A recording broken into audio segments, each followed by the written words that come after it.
আমার ভেতরে দাউ দাউ করে জ্বলতে থাকা একটি আগুনের চিঙ্গারি, একটি লাভা উৎগীরণের জন্য দাউ দাউ করে জ্বলছে।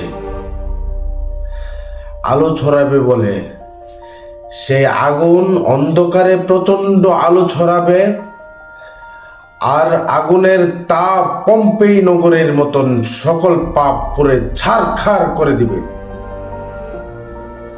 পরে বলো না তোমাকে সাবধান করি নাই। তুমি যদি পাপ হও, সামনে এসো না, পুরে ছাই হয়ে যাবে। তুমি যদি নিপীড়িত, নিগৃহীত, অবহেলিত, অত্যাচারিত, অন্ধকার হও, তবে তোমাকে আলোকিত করব। আলোর ঝলকে চমকিত হবে আকাশ দিক বিদিক।